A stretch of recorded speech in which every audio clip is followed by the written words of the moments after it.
Welcome everybody to the sixth episode of the Hashtag Invest This podcast. I am your host, Scott Bauer, and with me today, I have Jared Irby LLC out of Mobile, Alabama. Jared, good to have you. How you doing today? Oh man, great being on with you today. Yeah, thank you for that. I appreciate it. You want to go ahead and give the listeners a little bit more about your background and kind of what you're focused on now? Yeah, absolutely. I've been an entrepreneur pretty much my entire life since I was 18, and even before then, and so I've done all kinds of crazy businesses. We did call centers, collections, telemarketing. I've invested in some startups and different things, and even owned a car lot at one point. But I'm a full-time real estate investor now. And what does that mean? Full-time real estate investor. I mean, are you? Well, I would call it a real estate entrepreneur. Even we flip houses, we wholesale houses, we wholesale houses, we buy commercial property and apartment complexes and fix them up, rent them out. We've got single-family rentals. Basically, any way we can make money. We've even done hard money lending and just basically stay in the real estate arena and just figure out how to do deals. Yeah, definitely. I mean, so there's a lot that you just said there. What and I guess back up to that, what led you into real estate? How did you get there originally? I mean, Yeah, Mobile, so Alabama is a small town, right? yeah, we're about 500,000 people in the area, so it's not the smallest town in the country, but yeah, it's definitely a small town feel. And we're right on the Gulf Coast, so we've got some beach areas and some really nice places. But then you also have more like rental type areas. But yeah, I gotten started by flipping houses just kind of on the side, as probably many people do. I had a decent job and decent business elsewhere, and had a little bit of funding, and everybody always told me real estate was where you should invest your money, and so I did, and I did a couple flips, and then that kind of led over. I probably did 2 or 3 flips over the course of the same number of years. Then I bought a couple rental properties over time, amped up the flipping game a little bit, just part-time on the side, a couple deals a year. And then about 3 years ago, really just kind of dove in full-time investing. Okay. And now to back up a little bit, you were working a job, you were flipping on the side. So were you doing the work, or did you have teams and people that were going in and doing the work for you? I never really, actually, cranked on the hammers and stuff, but, I would, have contractors that handled most of the work. We would be involved in like the cleanup and, just doing what we could, but we were never really, I was never really actually doing any of the work myself. We kind of always used subcontractors from day one. Yeah, I mean, I'm a firm believer in, do what you're good at, outsource the rest type of a thing. So, of course, that's probably your best option. Yeah, absolutely. You don't want to see me paint a wall anyways. And that was 3 years ago, you said, when you were still doing that? Yeah, so about 3 years ago, kind of had some business transitions, and decided it was now or never to go full time in it. Kind of was at a right place in life, and I decided just to kind of cut the cord on everything else and jump in head first. And so that was back in what, 2014, 2015? Yeah, around 2015. Okay. So the downturn had happened. Did you own property in the downturn? I did. Yeah, I flipped houses and acquired, some rentals and stuff through the downturn. Even a commercial property and things like that. So, the downturn definitely affected things. I had a couple flips going, I would say, when the music, quote unquote, stopped. But fortunately, we had bought them right, so we didn't make any money, but we didn't lose significant amounts either. So I was kind of able to weather that storm. And then as the markets, kind of come back, we've kind of, just tried to figure out how to find good deals and turn those deals into cash. Yeah, definitely. And when you're saying, I mean, you've said we several times. So has it always been a team for you? Has it always been, Yeah, multiple people involved? sure. So I guess it's basically just me as far as the the ownership go. But I'd say we, it makes you seem like a bigger company for one, right? Oh, I But do the but exact same thing. I've had multiple people ask me the same thing, and you're saying we. Who else you talking about? I'm like, well, me, myself, and I. There's three of yeah, us. So exactly. And sometimes it is, but honestly, it is a team effort. You've got great realtors involved, or mostly great, and you've got lenders and property sellers and contractors, and now got employees, and people who are really kind of helping you day in and day out. So I would say it's definitely a team effort. Maybe you're cashing the big checks at the end of the day, but it's certainly a team effort for sure. absolutely. And me myself, included in everybody else out there that maybe is struggling with or has struggled in the past for growing a team. At what point did you decide the team is what was needed? Walk me down that. Well, I've always been in business, and I've always had employees kind of basically since we started, just because the businesses I were in kind of required employees. It wasn't stuff you could just do by yourself. You had to have a team. And so I guess it was just kind of natural to, as there was cash flow and as there was revenue, and we made money on a deal, instead of just go spend it on whatever, buying toys, we went out and kind of basically started hiring folks that could do stuff better than I could, and it's kind of grown pretty rapidly in the last really in the last year and a half is when it's kind of really taken off and grown very rapidly. And I mean, yeah, I guess in the time that I've known you, it seems like that's been the case, which is really good. Would you say that it was any one key person or key hire that you had that really catapulted you to the next level, or was it just a culmination of everybody involved? And who all do you have involved in your team now? Yeah, no, I would say it was definitely I don't know that there's been one, particular catalyst in the past. I think I've got we just hired a great, like right-hand man, essentially a COO, and that's looking to be a really good hire in the last, month or two. And I think that that's going to be a huge pivot point for our company. But before that, I wouldn't say that it was any one particular person. It was just assembling the right crew, to kind of keep progressing and moving forward. And we've had changes over time, so it hasn't been all all roses at all every point. But right now we have obviously kind of the right hand man, the COO, director of operations position. We've got a project manager that handles all of our construction projects and oversees the subcontractors. We've got a handyman that works with the project manager on the smaller projects that we don't want to. Also have two different. Yeah, I'm still here. Did I lose you for a second? Yeah, you're back. Okay. Sorry about that. We also have a project, after the project manager, we have two acquisitions folks that go out and actually kind of negotiate with sellers and acquire properties.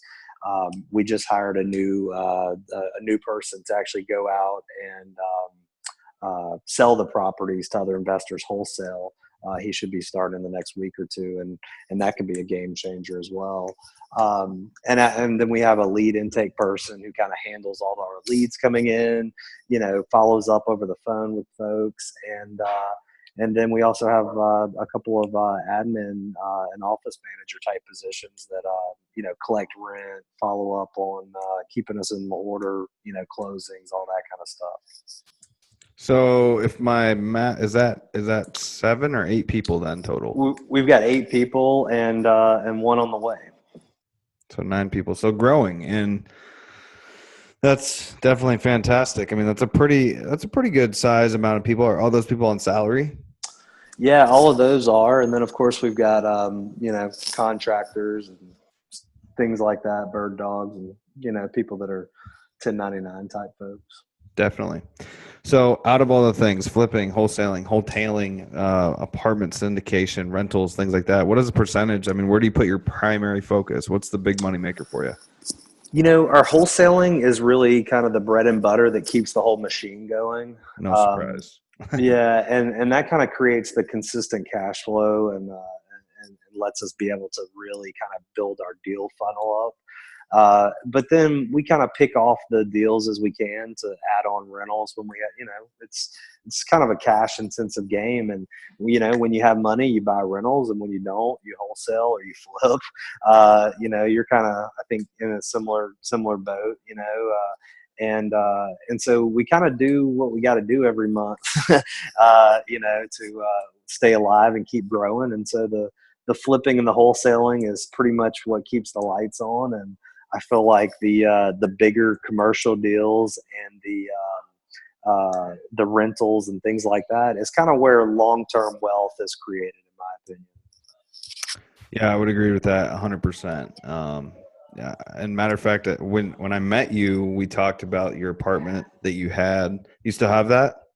I do, yeah. We're currently remodeling it. We're getting close to the finish line on having it remodeled. And what is that apartment? Just briefly tell me about what that looks like.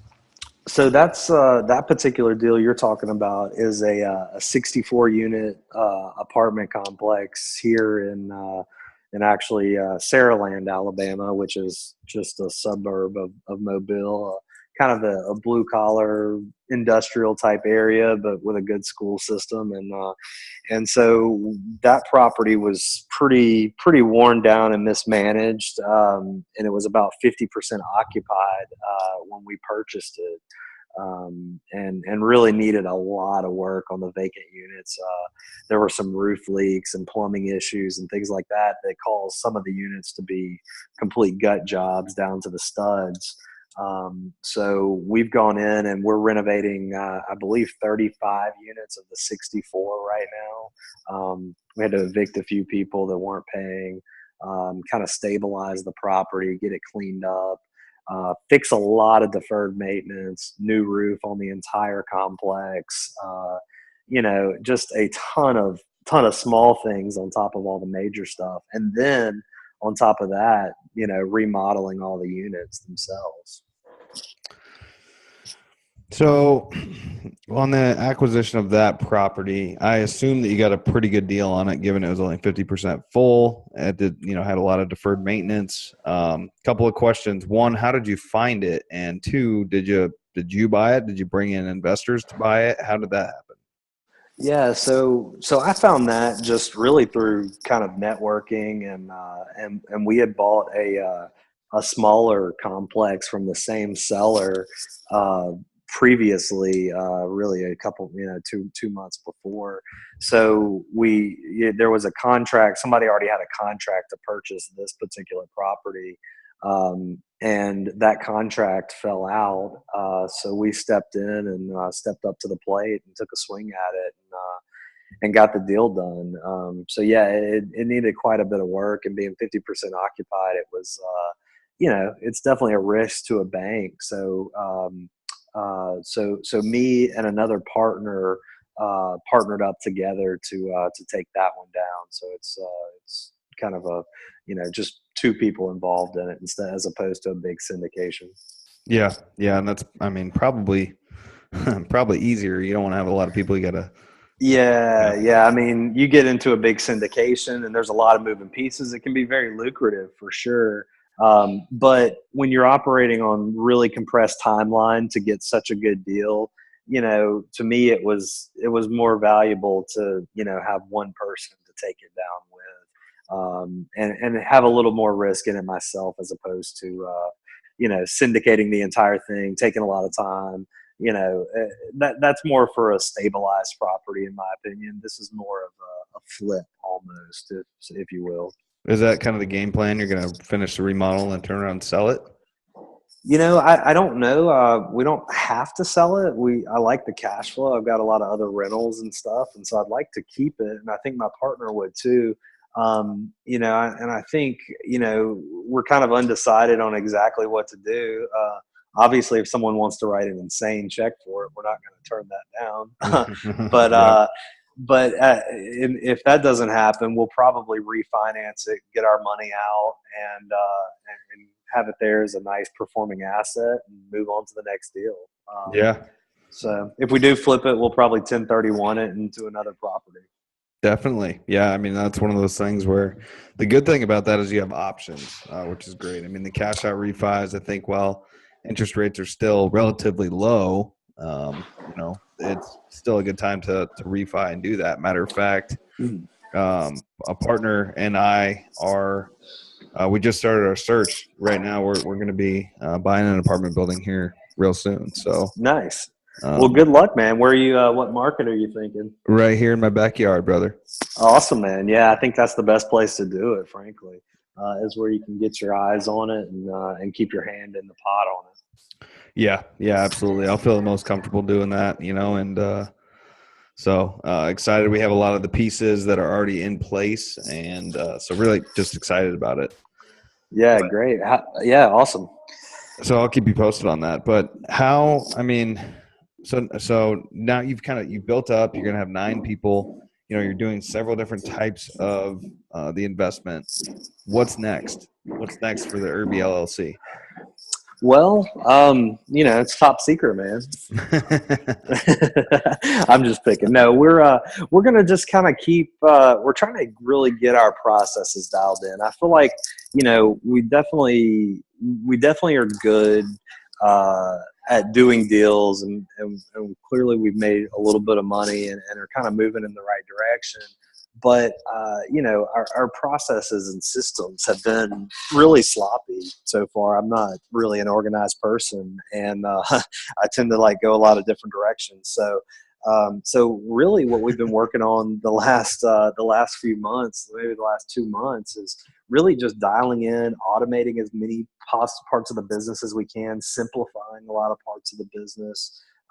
Making sure that we have the right team and the right people in the right seats is the biggest thing.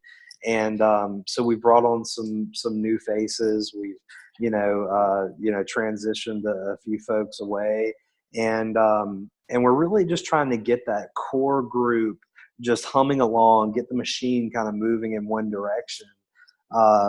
And really, it's so we can throw some gasoline on it. We feel like on the wholesaling and the flipping side that we still have a lot of room left in our local area, like within driving distance, that we could still, really significantly increase our deal volume in our local area. And we're evaluating 2 or 3 other markets to begin, marketing to and selling into. So, does that concern you at all to move into another market? Well, yeah, definitely. It's dangerous for sure. But I think the way that we're trying to do it to have all of our core systems in place and really working better. It's kind of a strategic move. It's kind of costing a little bit to make all these changes and really kind of get our upper management type people that are they cost more money than lower level folks. But so I'm kind of making some investments now, in hopes that we have a really tight ship for when we do start going in some extra directions and throwing on those other markets. So yeah, it is a concern, but I think that it's risk that can be mitigated for sure. Yeah, no, absolutely. There's a lot of truth in what you just said. So I think that's a great transition into kind of a lightning round, so to speak. Just ask you a couple of questions and see what you got. So what is your hashtag invest this tip of the day to keep the listeners moving forward? Okay, so you might want to take this with a grain of salt because I operate on a different level maybe and not in the same box as everyone. But our company's core values, we just sat down and really created them. And and our first core value, number one, is massive action. And that is really what we do. Like, we make decisions swiftly, rapidly. Yep. Obviously, we want to protect our downside. So we kind of try to do that, try to take actions in a way that have minimal downside risk. But at the end of the day, the company motto is make the decision and then let's live with it, and so, if you're kind of listening out there and you're new to the game, or, you're experienced, but you're trying to figure out what direction to go, just do it. Like, I mean, it's not, literally our motto is just massive action and domination. We just want to win, and we want to win every time. And we want to just keep pushing forward at all times. I think that's really I mean, making a concrete decision and then just taking action on it. I mean, every single decision that's made in a startup business, or just when you're trying to grow and grind, you have to take massive action to get it done, or it won't ever get done. Right. Yeah. And I'll tell you, looking back, the decisions that you thought, a year ago or 2 years ago were life-changing decisions. They're nothing now, so, looking back, you can kind of laugh. And so that's why we just take, when we have two decisions, we just boom, take the one that looks right, just shoot from the hip and go for it. And, it very rarely actually fails that way. Yeah. Yeah. I love it. I agree with that 100%. Do you have what's your favorite book that you've ever read, and what has the impact been on your life? Well, I read a lot of books. And so really picking one is like, just impossible. But if I'm, because I've read a lot of negotiating books and investing books and stuff like that. But I would say that, one that I really enjoyed recently was, and I don't really agree with him on all angles, but is Dave Ramsey's Entrepreneurship. It's a really cool book on running a business and how to kind of be that entrepreneur, but also a leader to your team. I really feel like that's been game changing lately, and I really enjoyed that book, even though I don't really agree with all of his investing advice. Awesome. I've never actually read that one, so I'm going to put that on my list. Thank you for that. Yeah, highly suggested. Do you have, I'm sure you've had mentors over the years, right? Who has given you the best advice, and what has that done for you? Yeah, so I definitely have had mentors, and I've got some great people that give me awesome advice now. Some guys older than me that we go out to lunch and we hang out, and I get to pick their brain, and that's been all great and everything, and I really enjoy that, and I value those relationships. But some of the best stuff has just been my dad, like growing up, just working hard and focusing and being on time, and really putting your heart into something. That's probably like the best advice, not maybe a specific conversation, but just a childhood of just seeing that hard work, and then sprinkle a little magic dust on top of that, and you can do anything. Well, yeah. I mean, that's huge. I think that you touched on a good point, right? Working hard, putting your heart and soul into something, in addition to massive action, right? Yeah, if you do all that, you're going to go down. You're either going to be a billionaire, or you're going to go down swinging, and you're going to be happy about it. But I guarantee you're not going to go down if you taking massive action, and you're well read, and you really work hard, and you kind of put a little thought into it, but not too much. It's really hard to fail. Yeah, definitely would agree with that. I think, yeah, I mean, you can never fail if you never quit, right? So exactly, yeah. I mean, there's no rear view mirror in my car, so yeah. Good, right on. Well, you've built this business up, and you're off and running now. How do you like to give back? I really feel like we give back in a lot of ways, but someone told me a couple of weeks ago. He kind of made the comment we were talking about. That I told him what I thought he was doing for his job was really kind of valuable to society. And he was like, man, what you're doing, even though you're a capitalist and you're making money, he's like, you're giving employment to, a lot of people, and you're creating wealth for people, and really showing people how to succeed. And so, that's kind of how I'm giving back right now, is really helping my team win. Obviously we do some charitable things and things like that, but I really don't think giving money to people at this point is my biggest thing that I can contribute. Mine is, just being able to coach people and help them, and really just help them better themselves.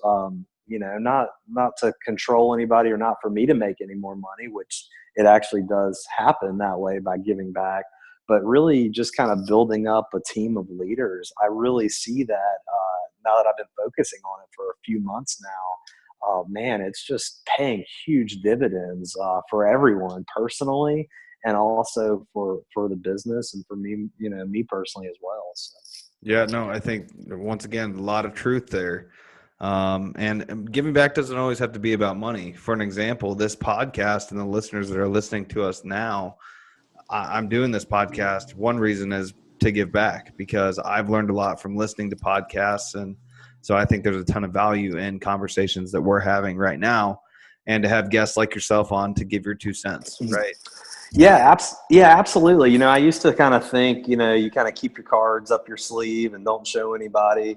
And, that works, I guess, but you make way more money and you do way more for society when you, kind of put it out there. And, you might take a little risk sharing some information, but at the end of the day, you just get back so much benefit from just giving. So it's been really cool kind of going down that journey. And one day I'd love to give, $1 billion to a charity, but I don't have that right now. So I've got to go make that so I can actually make a difference in the world on a massive scale. Yeah. Awesome, man. Well, thank you for that. How can the listeners get in touch with you? How can they reach you? Yeah, so I'm do Facebook, obviously. Jared Irby, Jared Irby on Facebook. Hit me up there. LinkedIn. IRBY. IRBY, yeah. And on LinkedIn as well, same thing. Or you can hit us up on our website, IrbyLLC.com. It's IRBYLLC.com. And if I could help your listeners with anything, I'd love to hear about what they're doing. And I'm just I just like talking real estate. It's just a lot of fun. Absolutely. Thanks, man. Well, hey, I appreciate you sharing everything about the business, kind of how you got started, where you're at now, how you've been able to grow up to going to be 9 people here soon. And then, kind of your lightning round. I think massive action is a massive value to give, or just a massive action to take is to take massive action, right? Your book, Leadership by Dave Ramsey, that's super important. I'm excited to read it. And then even, I guess the information your dad could give to you, with just working hard, put your heart and soul into it. And, you should be okay. That's absolutely. So, appreciate you being here, and, hope you have a good rest of today, and we'll look to talk to you real soon. You too, man. Thanks for having me on, buddy. You take care. All right. You too. Bye-bye. All right. Bye.